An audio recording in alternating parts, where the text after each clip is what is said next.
Good evening. Welcome to Center Stage at Beth Israel. We are so honored and happy to have our new Rabbi Rachel Brown, with us this evening. Good evening. Good evening. I am very honored to be here. Well, we just thought we'd give you a chance to talk and to exchange ideas and let everybody get a feel for how wonderful people say about you. They say wonderful things. This is an opportunity for everybody to see why. That's really nice to hear. Well, I know it's true. I wouldn't have said it if it wasn't. How long have you held the title of rabbi? I was ordained in 2005. It's an extraordinary time that we live in now. Has it ever been easy to be a rabbi? Has it ever been easy in terms of what? Just holding that title. It's an extraordinary title to have. I'm a rabbi. In 2005, let me rephrase the question then. 2005, did you have an idea of what it meant to be a rabbi, you think? I do. Before I started rabbinical school, I served as a rabbinic intern for 2 years. And before that, I did work that I guess you could consider para-rabbinic. I really thought carefully about, rabbinical school was a really big deal. It's super expensive and it was very long. It's 5 years of graduate school. And I wanted to be absolutely sure I was doing the right thing. And were you in New York or Cincinnati or elsewhere? I went to the Ziegler School at American Jewish University. And that's in? That's in Los Angeles. And thinking back on it, were there times when you thought, like a lot of students, I'm not sure I'm here for the right reasons, maybe I shouldn't be? No, You knew. I loved rabbinical school. You did? I did. And is that what got you through the 5 long years, because you just loved doing what you were doing, learning? Oh, you know, what got me through was I made a commitment. Yeah. I mean, I'm the kind of person, I make a commitment, I stick it through. You're in. I'm in. And when you left ordained, did you have work? Yes. I was the rabbi. I had already gotten a position as the rabbi of a small conservative congregation near Philadelphia. New Jersey side or Pennsylvania side? Pennsylvania. And was it your goal even early on to be a temple rabbi? Yes. I thought it would be a great match for me. I loved then, and I still love now, that being a congregational rabbi is very multifaceted. Sometimes you're leading services. Sometimes you're public speaking. Sometimes you're sharing in very profound moments in a family or an individual's life. Sometimes, you know, I'm representing the Jewish community in interfaith clergy settings. Wow. Sometimes I'm representing the temple at a Jewish community, you know, federation thing or something like that. So I thought that I'm the kind of person who found that I do much better when I'm doing lots of different things all the time. And I felt that being a rabbi would satisfy that, as well as satisfy my desire to be involved with Jewish study and Jewish life. And rabbi lets you do all of that, doesn't it? Yes, it does. It's a very unique title. Yes, it is. And you can kind of carry both one on each shoulder. The Jewish, historical, what's right back there, and then the being such an important person in other people's lives at the same time. Yeah, I didn't think about being an important person in other people's lives. That's something that I'm still trying, you know, to get used to. Me? But it's an honor. It's a huge honor. And a responsibility. It's a huge honor and it's a huge responsibility. And I think that sometimes I don't realize what it is for the people I'm with to get to spend time with the rabbi. Yes. Because in my head, I'm just me. And that's okay. But when you have a title that you've worked this hard for, it would be disappointing if you weren't able to be that person for other people who need your help. This is what you worked so hard for. Yeah. This is what you mentioned went in this all in, while it might be difficult to really think, my gosh, they really do want to hear from me and they want to know what I say and what I think. Mm-hmm. It's an extraordinary place to be, isn't it? Yes. And you're there, and you're there where you want to be. It's a very profound place to be. Do you ever think, oh my gosh? Yeah. Yeah. All the time. Yeah. Yeah. So, what was the was the Jewish part of it come naturally to you? The learning the book, and learning the other book, and learning, and all the learning, did it come naturally to you? So I have two answers. One is, I think that if there had been testing for individual education plans when I was a kid, we would have found I was a different learner. Because I'm not an auditory learner. I never did well in elementary school. I'm not that kind of learner. But when I got to high school and I went to supplementary Jewish high school, in addition to regular public school, I started taking Talmud. And they taught us Talmud, and I loved it. You went right in. I did. I went right in. Went right in. And then at some point during college, I left Judaism. And after I graduated from college, I rode my bicycle for, 8 or 9 months. And I found myself looking around I was bicycling in the Pacific Northwest, which is very wet, and it's very beautiful, and there are very steep hills. And I found myself when I was going uphill, which was very, very difficult, looking at the view and feeling this sense of awe. And then what came to my being was the blessings that Jews say when they see the ocean, or when they see a beautiful plant, or when they smell the fragrance of a fragrant tree. I found that the spiritual language that I had easy access to was a Jewish language. That's extraordinarily profound. It's very, very, very profound. And then when I got to San Francisco, I actually joined the Unitarian Church. Huh. And I found myself a member of the pagan women's group. And in the pagan women's group, we took turns planning the ritual around the solstices and the equinoxes. And I found that when it was my turn to plan the ritual, that I didn't have to plan a ritual because Judaism already had the ritual. We have fall rituals, we have spring rituals, we have summer and winter rituals. And all of that, the leaving the Unitarian Church, where there's a commingling of people, made you and makes you a better rabbi, yes? I don't know if it makes me a better rabbi. It makes me who I am. At the same time that I was hanging out at the Unitarian Church, I was also doing a woodworking apprenticeship. Wow. And I was also working as a volunteer at the Hyde, at a National Historic Monument called the Hyde Street Pier, which is sailing ships. And I was learning ship's carpentry. And to make money, I taught religious school. Huh. I didn't teach religious school because I was so committed to Judaism. I taught religious school because it paid well, and it was something that I had easy access to. And so while I'm hanging out with the pagan women, I had 6th graders saying, why do we have to be here? Why is this important? Yeah, 12-year-olds, yeah. Yeah. And so what happens next on your journey?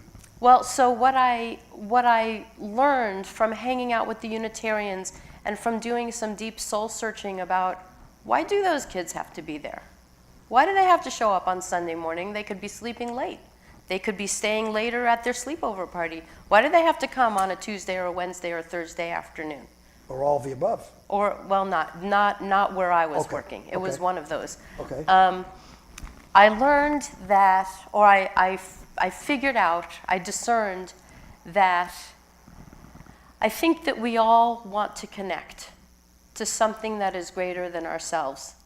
And I think for those of us who have access to Judaism, Judaism gives us a language to connect to that which is greater than ourselves, whether that which is greater than ourselves is God, or whether it's a past, a shared past, a hoped for future, whether it's a language that allows us to express what words can't express, things that are too profound through,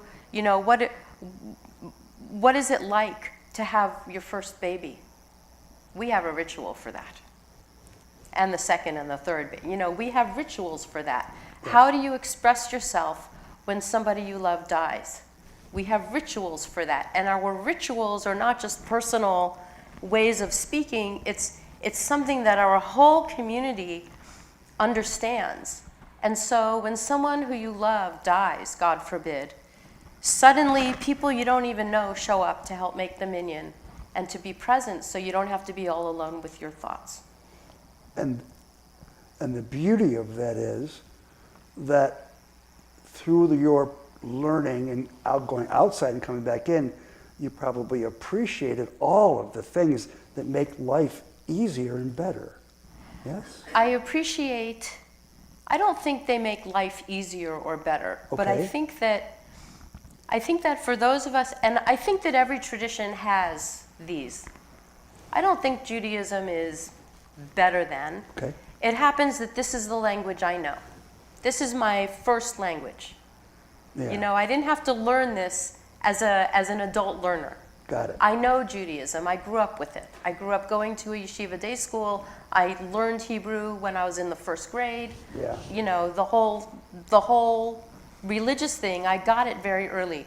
What I think the benefit of going away and then coming back is that the world that I grew up in was very narrow. And the community that I grew up in was very judgmental of people who weren't observant the way they were and people who weren't Jewish. And by going away and coming back, I have been able to take the tradition that I knew so well, but really spin it, interpret it in a way that makes it accessible to me. And what I've learned is that I'm able to make it accessible to other people too. And that's one of the great things of being a rabbi, is you get to express it and it makes somebody else's life even better because of what you know. You're a teacher by definition. Yes, I'm a teacher by definition. By definition. Yes. And that covers about everything. You're a teacher. Yes. Whether it's a person who's in a bad spot, or it's a kid getting ready for their bat mitzvah, or it's whatever, teachers have answers. Yes. Well, I don't know if I have answers, but I have found that I am a good listener, and that as I am present with somebody else in a conversation, sometimes they can discern their own answers. Sometimes I can refer them to different resources that help them find the answer. I don't think I have all the answers. I wish I did. How difficult is it for you to be confidential with what you hear? Oh, it's easy. It's easy. Oh yeah, I don't say a word. When someone is a rabbi of a congregation our size, 150 member unit, do you aspire to always stay, or is there always an idea I'm going to get to a bigger and bigger and bigger and bigger? How does that work in a rabbi's mind of, this is where I think I can stay? So I think it's different for different rabbis. Okay. So I can't speak for a rabbi. I can only speak for myself. Good. When I came here, I was not looking for a position. I was actually quite happy where I was. And I'm friends with Debbie Chesson, and she asked me to apply. So I did. And it turns out that I love you guys. I love you You guys. can't do better than Debbie Chesson, as we know. That's true. You just, No, she's we been can't. such a part of our congregation. She's amazing, and She's a gift to us. I have no desire to go anywhere else. And that isn't necessarily why I went to the question. I think, just as an example, a lawyer coming out of law school, I want to work at a big firm. Yes. I want to work at a small firm. I want Yes. to work for a corporation. Yes. It sounds like you were thinking that your best work would be with the congregation. Do you get to determine how big is right for you? Again, is our size versus the temples on the east side. I think so. In the rabbinic placement world, Yes. synagogues are categorized by size, and beginning rabbis start in the smaller synagogues. So yes, I do have colleagues that started in an A-size congregation, and after 2 or 3 years, they move to a B-size, Yeah. and they keep moving up until they get to the D-size, which Yeah. is where they aspire to be. So as your work here moves forward, how do rabbis continue to grow, one, educationally? How do you know that book and all the other books? How do you get to learn them better? I maintain 2 chavrutot, 2 study partnerships. Wow, I meet with each one once a week. really? Yes, for about an hour and a half That each. digitally or live? No, I'm on Zoom with one and on the phone with the other. Interesting. With one chavruta, we've studied a bunch of things over the years. We've been together since before my son was born. So we've been together for maybe 14 years, maybe 15 years. Wow. Right now, we're studying a book on a section of the Kabbalah, which is Jewish mysticism. Yes. And with my other chavruta, we've also been together since before my son was born. Wow. Wow. I'm thrilled. And we study Talmud together. You do. Yes. Because you never know everything. You never even come close. You never know everything. There's way too much. That's right. And then I always, I do some kind of professional development every year. So this year, I was accepted into a fellowship called the Rukin Fellowship, which is run by 18 Doors. 18 Doors was formerly called interfaithfamily.com, and their focus is on helping rabbis to really be able to understand the experience of interfaith families so that we engage them better. Wow. Yes. Well, that's our middle name here. We're an Yes. interfaith temple, Yes, we are. and proud of it, frankly. Yes. So that ongoing education, is it always fulfilling to you? What do you mean by that I question? mean, is it always where you think it's going to go? Do you listen in for an hour and a half and go, wow? Do you listen in for an hour? Oh my gosh, wow. Does it encourage you? Yeah, the professional development I do has online aspects, Yeah, but we also have in-person retreats.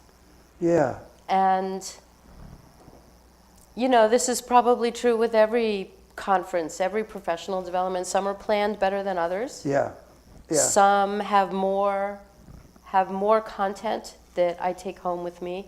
But I've never felt like any professional development has been a waste of my time. Yeah, I learn something from everything that I do. And I also form a network of colleagues I become part of a network of colleagues who are involved in the same kind of work, and that's always very valuable. how does a rabbi step away? Either, let's say you want to go on vacation. Are you able to step away emotionally from your work and truly enjoy a week away somewhere? That's a really good question.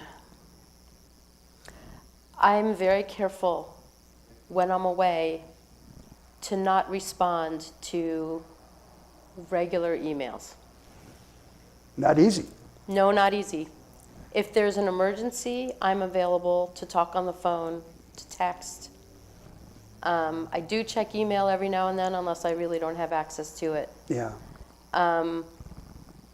You know, being a rabbi of a congregation is more like being married than being employed. Oh, that's a wonderful thing to say. My contract with the congregation is it's like a ketubah. It's a covenantal agreement. Yeah. And the work that I do with the congregation is part of a relationship. Yeah. And so, you know, when you ask me if I go on vacation and I get away, I'm always in this relationship. Yeah.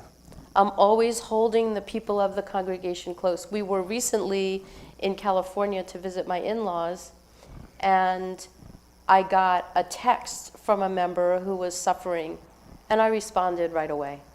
Yeah. I mean, I responded right away. What else was I going to do? There was never She was a doubt in suffering. your mind. Yeah. So the nice thing about going on vacation is, you know, I get to wear jeans and a t-shirt all the time. But isn't that, if you take that phone call, it seems to me that you're confirming where your heart is in this world that you live in. You know that even if you're on vacation, you're got to be the rabbi. And if somebody needs help, you pick up the phone. Yes. And that comes from your heart. And that speaks to you personally just as much as professionally. That we all enjoy our time away, but in lots of professions, doctors and mine and yours, doesn't matter. If somebody needs your help, you get out of bed and you help. Yeah. And I'm sure it's an extraordinary feeling. Just to be put in that position of helping somebody is extraordinary. Yeah. I Yeah. mean, yeah. And then you complete the task, and you've got to feel good. Yeah, I don't know if good is the word I would use. What word would you use when someone is in a crisis and they turn to their rabbi, either because there's no one else that fits their need, or they're tied to you emotionally. It's gratifying, yes, to say, I made that person better. I got them through it. You know, I'm going to repeat what I said about a relationship. Yeah. It's not so different from, you know, if my son is crying and I need to comfort him. Yeah. I don't feel gratified or powerful. I feel like I'm so glad I could be there for him and give him a hug. When you were in school, rabbinical school for 5 years, are there people who mentored you who you are still in contact with? Oh, that's a good question.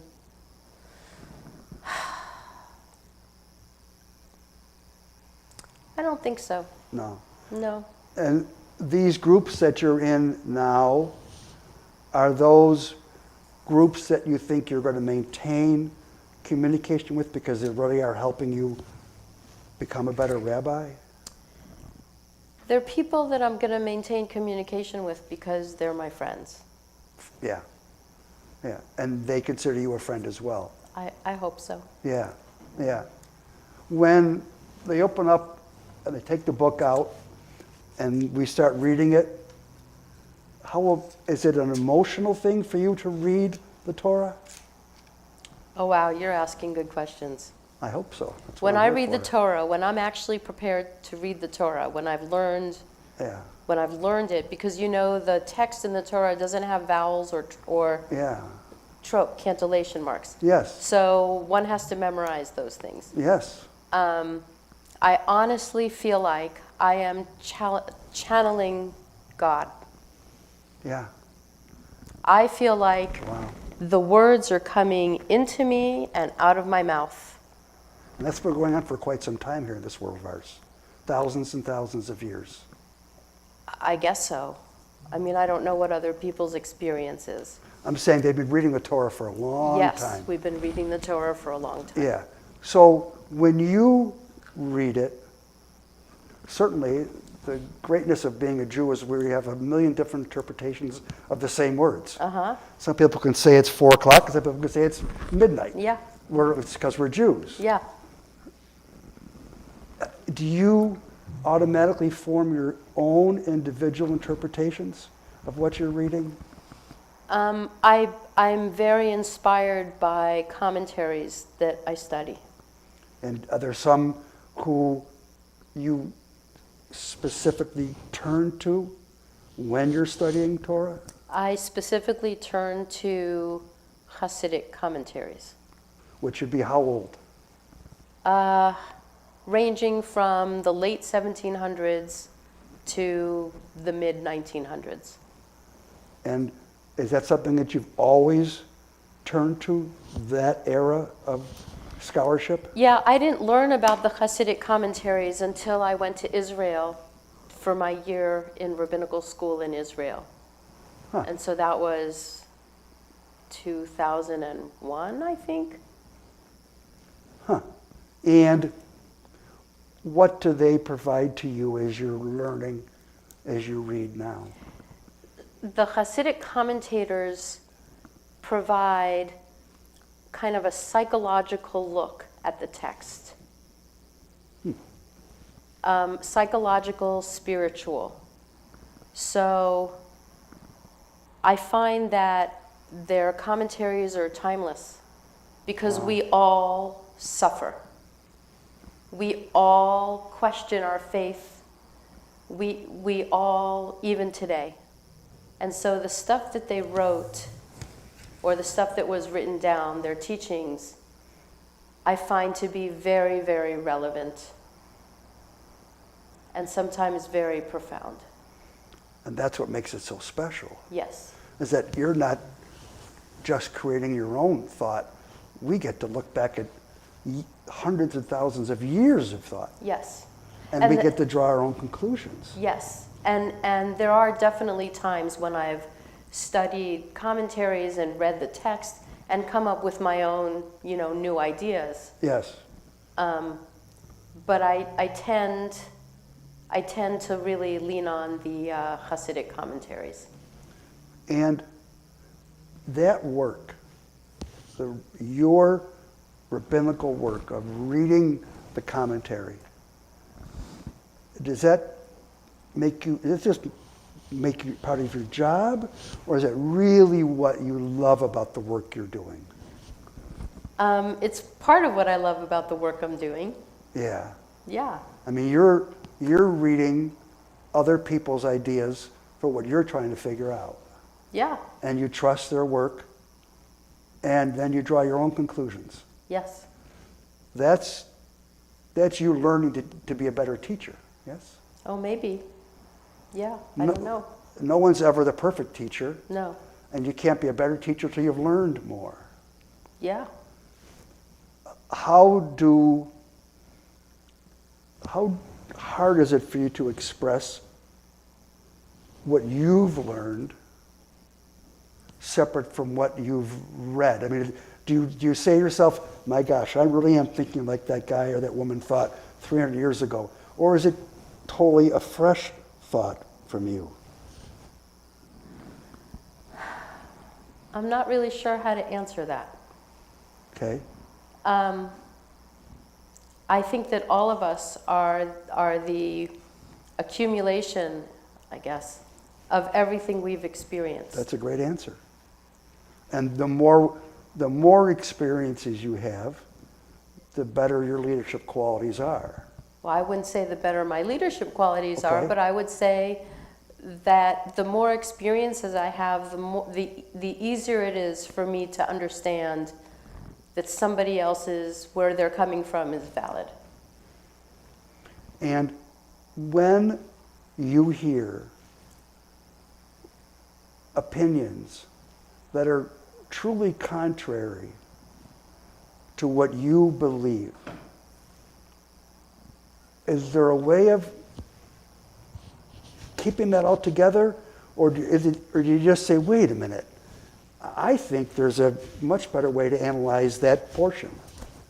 does that come to you quickly? Wait a minute, I just don't see that in there. Reading the same words somebody else read.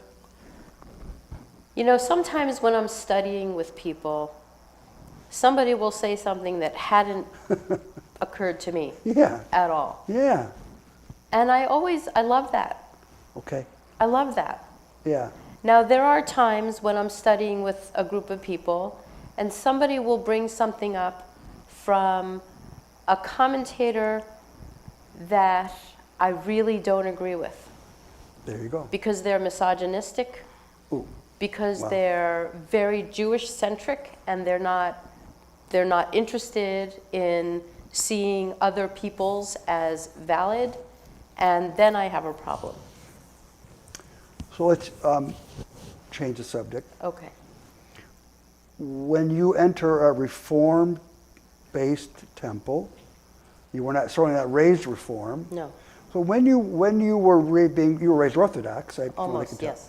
What was the mindset about the Reform movement at that point in your life? So I was raised what I would say conservadox. Okay. I went to an Orthodox yeshiva day school as a child until the 8th grade, and the synagogue we went to, in those days conservative synagogues were not egalitarian. Women were allowed on the bima for certain parts of the service, but definitely not on Saturday morning. And no reading from the Torah. No Gosh, reading no. from the Torah. No reading. No, my bat mitzvah was on a Friday night, and I read the Haftarah, but I didn't read the Torah. Did that make you angry? Did it But you make? It couldn't- didn't even occur to me. Didn't even occur to you. Didn't even occur to me. Yeah. I didn't. I'm sorry. What was the question? The idea of Reform Judaism, the movement. So yeah, you know, my cousin was a member of a Reform temple, and so we went there sometimes. I don't think it was something that anyone in my family judged. Yeah. And now that you're working in one, you're the second consecutive female rabbi. Our history here with females is extraordinary. I'm forgetting her name at the moment. The first American rabbi was Sally Priesand. Sally was educated right downstairs. I know. Yeah. What do you think of this movement versus what you thought of it back years ago? So I didn't have thoughts about the Reform movement. When I chose a rabbinical school, I chose to go to American Jewish, well, then it wasn't called that. I chose to go to the Ziegler school because I wanted to study Talmud. And I knew that in the conservative movement rabbinical school, I would get 5 years of Talmud. And I actually took an extra year in Israel to study Talmud. Yeah. So I was in rabbinical school for 6 years Wow. to study Talmud. And that would be were you in Jerusalem the whole time? I was in Jerusalem the whole time. And Israel, at that point, not using this as a segue until a little later on, in the early 2000s, was a country at peace, I'm thinking. It was the second Intifada. Second Intifada. Thank you for reminding me. A very dangerous time. It was very dangerous, and let me finish my thought, and then we Of can go course. back there. Of course. So I didn't choose a rabbinical school for the ideology of the movement. Okay. Since my time as a rabbi in Pennsylvania and until now, my views of how Jews should be observant have changed a lot. You know, growing up in New York, that's a rarefied Jewish world. If you want kosher food, you can go to a kosher restaurant, you can go to a kosher supermarket. All the public schools, you know, you can take the day off if you're observing a Jewish holiday. And the same was true, I found, a rabbinical school in Los Angeles, you know, it was rabbinical school.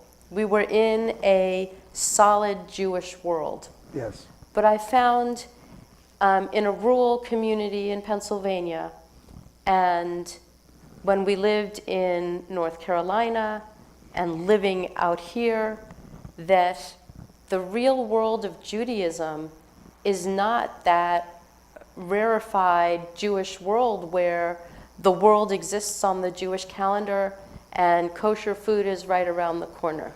And that is a very important thing to grasp, that there's a difference.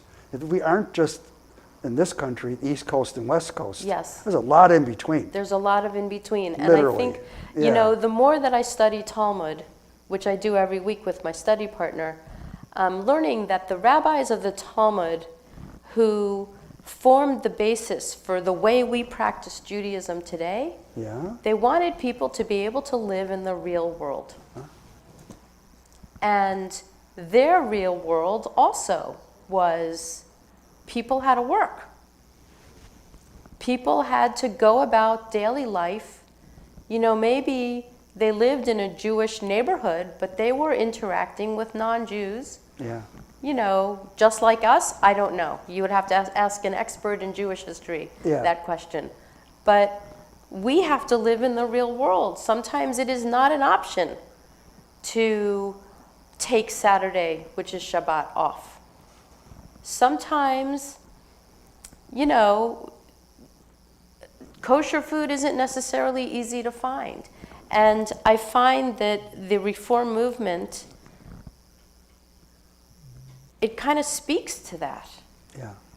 It was founded in order for people to remain Jewish and still function in the real world. But Zionism, by definition, is you shall be in the state of Israel. Is that fair? Yeah, I think there are lots of different definitions of Zionism. Yeah. But the idea was the state is created because of the Zionism idea that we're going to have a state of Israel. Yes. We haven't had one for a couple thousand years here. Yes. We're going to have a state of Israel. And we're going to tell Britain this is what we want, and the UN's going to say yes. Mm-hmm. Reform movement, to me, says, okay, we live in America, and kids play softball on Saturday afternoon, or all the different things. That's a hard transition, isn't it? From where Judaism was after World War II, millions and millions killed, to even where we are, not necessarily today, there's lots of different ways to be Jewish that weren't around even 75 years ago. Yeah. And the question is, shouldn't that be taken as not a sign of weakness, but a sign of strength? Oh, yes, totally. Totally. Totally. Yeah. Totally. Yeah. If we don't figure out how to change, we die. That's true for individuals in their lives. Yeah. And that's true, or they stagnate. And that's true for tradition, Yeah. cultures. Yeah. Because if there wasn't an avenue for someone to be other than conservative or Orthodox, well, they were just going to stop being Jewish. That's right. If you can't give me an opportunity to be American and to have a Catholic friend or something, then I'm out of here. Yeah. And I'm thinking that we lost a lot of people because of that lack of understanding that it's okay to not be a conservative or Orthodox Jew. You can still be Jewish. Yeah. And it seems to me that this temple, this incredibly special 75-year-old congregation, that's what we do best. We offer, not Unitarian, where you've got 9 different religions commingling. Right. We offer Judaism that we allow you to live with. Yeah. And that should be the draw of Reform Judaism. Not taken as, if you're a Reform rabbi, you're not a rabbi in an Orthodox temple.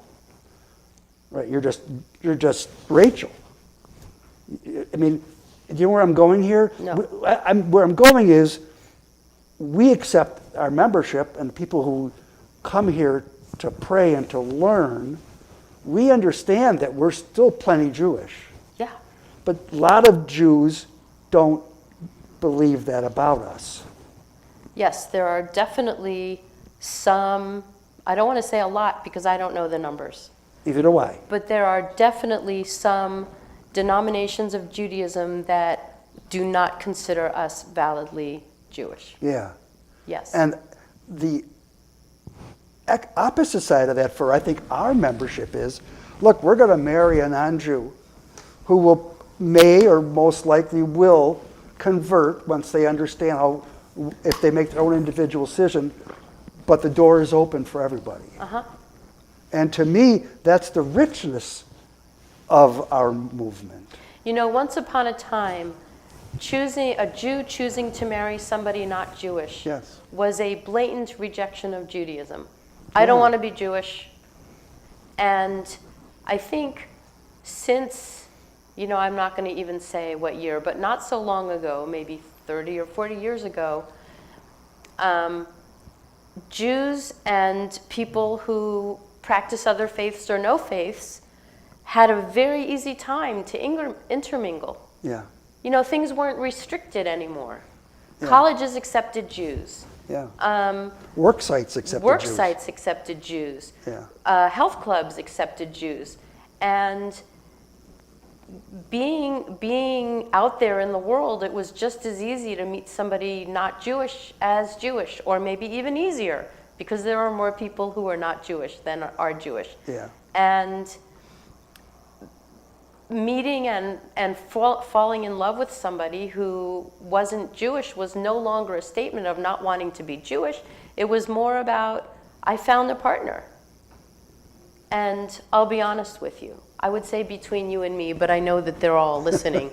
I think that if you can find somebody who you love, who's willing to put up with all your craziness, and you're willing to put up with their craziness, and you're going to have a Jewish home together, you have my blessing. Yeah. Whether or not your partner decides that they want to convert. Yeah. It seems, though, that many people who I think end up here are those who, like you, and myself actually, who take a break from it, find this is the easiest place to come back to. That makes sense. Because of everything that's happened in their life. Yeah. Because of how busy they are. Because they don't have the time for what it might be necessary to be in a Sunday mornings club and a sisterhood club. But Reform does have a great vision of, we will take you and let you be Jewish. Mm-hmm. And we will educate you, and your kid will be bat mitzvahed, and we'll have everything that needs to be done here. Mm-hmm. And that's the tradition that I think many of us who are here, and I hope you can see easily. It's mm-hmm. amazing what we do here. Yes, it's amazing what we do here. I think one of the things that I found is that the people, at least the people the regulars, the people who come week after week to Torah study, yes, and the people who I see on Sunday mornings in religious school, seem to be here because they agree with what the temple stands for, as opposed to being not conservative. Yeah. I know I have been exposed to congregations that are Reform, where people are Reform because they don't want to be religious. And my experience here, and by religious I mean traditionally observant, my experience here is that there are some traditionally religious, observant people here. Yes. But they're here because they find a sense of community. They feel like they can be themselves here. We are without pretense. We are much richer than our 150 people would represent by a number only. Yes. And that comes with what took place up in that room, what is shown by the marker outside, mm-hmm. what is shown by the leadership that we've had. Mm-hmm. How much, did you know any of that coming in? I knew a little bit. I mean, I read about the history of Beth Israel, the West Temple, on the internet, and I talked to the search committee. Yeah. You know, we talked about the history and the current state of the temple. Yeah, I think someone's light is going off over there. Tell me if we can change the subject again, for something as hardy as trying to describe your relationship with the state of Israel. Let's for the moment not talk about 10:7:23. When you were studying there, what was your relationship with the state?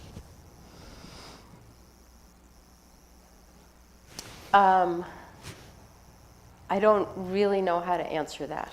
I mean, were you just there for the studying, or did you really take in everything that the state offers?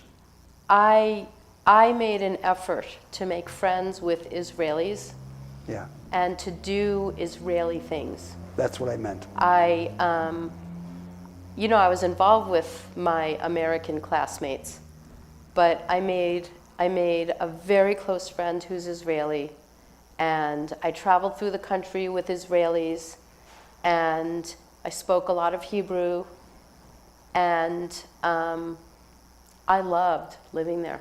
Did you think of staying? I did. I thought of staying, and I did stay an extra year. Yeah. But I made a commitment to finish rabbinical school, and to do that, I had to come back to the United States. I thought about finishing rabbinical school there, but all of my classes would have been in Hebrew, and my Hebrew level just wasn't high enough. So, is Israel different in the mindset of somebody who actually is Orthodox versus a different type of Judaism? The connection to Israel, is it different? I can't answer that. I don't know. Yeah. I don't know. I grew up in the world that I grew up in was a modern Orthodox Zionist world, and the best thing you could do would be to make Aliyah, to move to Israel. Okay, yeah. I didn't make Aliyah, but my sister did.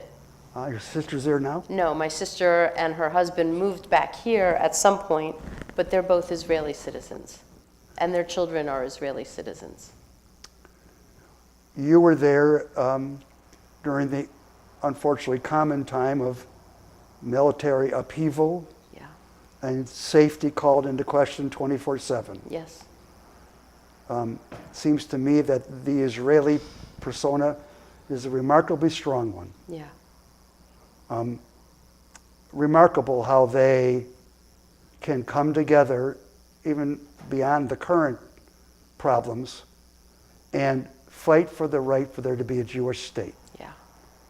And I don't know how much American Jews who haven't been there or haven't studied or haven't spent time with Israelis truly understand the first reaction is to protect the state itself, is it not? Yeah. Yeah. And how strong that is of the young people, and how their first reaction is, I'm leaving work today, I'm going back with my unit because we have a country to protect. Yeah. And you have to spend time with Israelis in Israel to see that. Yeah. Yeah, it's very powerful. This is a common question that Americans ask of, where were you on 9/11, and where were you my era, where were you when Kennedy got shot, and things like that. Where were you on 10/7/23? I was celebrating Simchat Torah. I was in shul. I wasn't here. And I was in Beachwood. what was your first reaction to the idea that the wall, the so-called unbreachable wall, had been breached? Disbelief. Yeah. Certainly, many Israelis thought that wall was unbreachable. And you know, the last thing you can ever do is underestimate the ability of your long-term enemy to figure things out.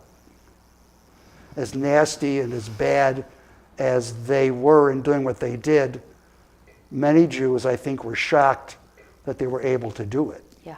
Many Israelis were like, that was the unbreachable wall. Yeah.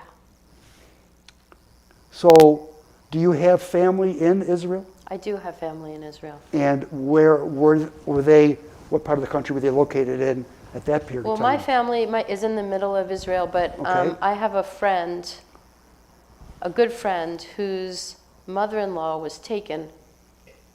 She was. Oh my. She's from. She's from. I don't want to say which. She's from a kibbutz down south, and she was taken hostage. Has she been released? She has been released, but. Wow. Oh my gosh. Oh my gosh. It almost leaves you speechless. Yes, it And we does. Jews aren't speechless very often, right? But it leaves you speechless when the first words of the Secretary of State were, "This is the biggest loss since 1944." Yes. It kind of puts everything Jews do because of our difficult history takes us through a historical sphere. Yeah. We can't just say it was a bad day. No. We always compare it to 67, 73, 48, 56, and then going backwards. Yes. And the theory is that it makes us stronger because we have survived everything I just said, all those dates, Oh, okay. right? We got through Kristallnacht to 45. We got through 48, 56, 67, 73, Yes. Intifada. Yes. Do you at sometimes think, oh my gosh, are we going to get through this one? You know, Peter, I have all kinds of thoughts. Yeah. Put your anger aside, because I think you may have that one, at what happened. Was there a time when you thought, oh my gosh, they're going to keep going. They're going to go to Jerusalem. They're going to keep going. You mean Hamas? Hamas. No, I've never had, no. That thought never Okay. occurred to me. Most Jews think if the IDF is scattered, they're only scattered for a short period of time. Yeah, yeah. I have no doubt that the IDF is now present and accounted for where they need to be. Yeah. Besides the woman and her family, are there other people that you know who have withstood the worst of this situation? Not personally, no. Yeah. But enough to, in your outer sphere, to be scared. Yeah. So let's segue into something that I wrote about that I'm really glad I remembered. This is a difficult question, so I'm going to phrase it carefully. American Jews. Seems like the world is holding us somewhat responsible for the way Israel has responded. Is that fair? Do you see that? Yes, I think that's fair. And just the way some people in the world are saying other Arabs are responsible for what Hamas did. Yeah. And American Jews take that pretty darn personally. That we love Israel, we support Israel, but we're American Jews. Yeah. You understand what I'm saying? There's a lot of hatred of Jews just in the past 3 months Yeah.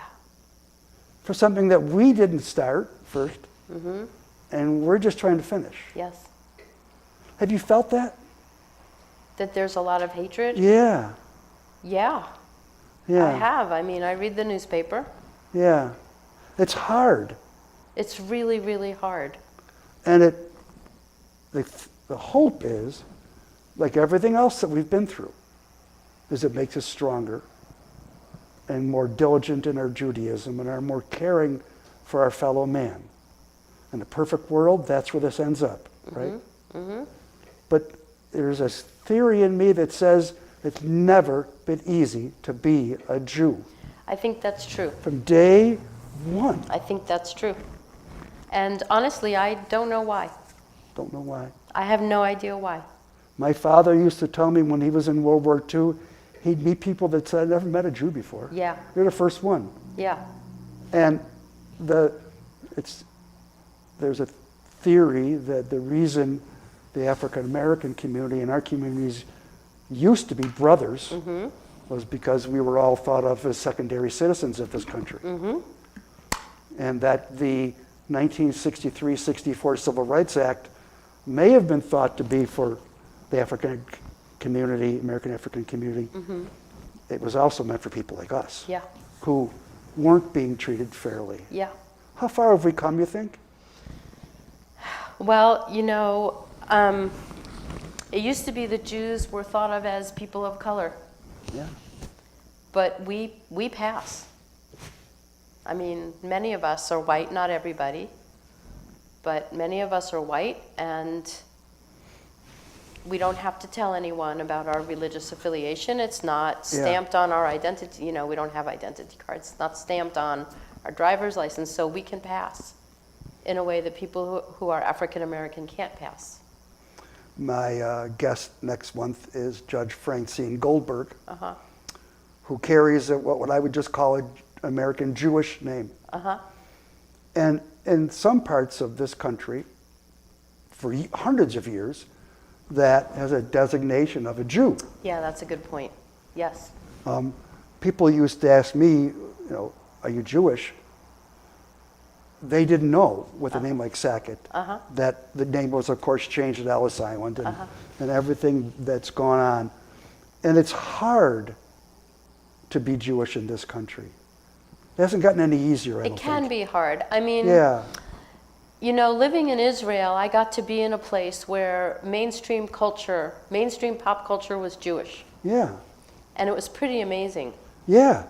And it helped me see that it's very hard to be culturally Jewish, let's say outside of your family or outside of the synagogue. Yeah. Because it's not Jewish out there. Yeah. Yeah. One of my first trips to Israel, I was there for 6 weeks. And when I came back, I thought, I'm going to try to be a really good Jew. And then the first basketball came up on Saturday, and I went to play basketball again. Yes. But it's a thrilling ride, isn't it? Judaism is thrilling, I think. I guess it is. I guess it's a thrilling ride, yeah. I mean, I think it's a beautiful tradition. That's even better than the way I tried to say it. And being a rabbi, you get to lead in that amazing tradition. I guess I do. Yeah. Yeah. It's a blessing, isn't it? It's a real blessing. Yeah, and I'm sure, just from what I've learned in this hour, you don't forget that. No. You take it very seriously. I take it seriously. You know, one of the reasons I became a rabbi was because I wanted my insides to match my outsides. Yeah. And I get to just be who I am in this work. Well, speaking for this congregation, we know who you are now, and we really appreciate who that is. I appreciate you saying that. The idea of a rabbi is to teach. Yeah. And you've taught us a lot in this 1 hour. Oh, wow. It's been a whole hour already. Thank you very much for your time this evening, Rabbi. Thank you. And thank you guys very much for watching. Have a good evening. Have a good evening.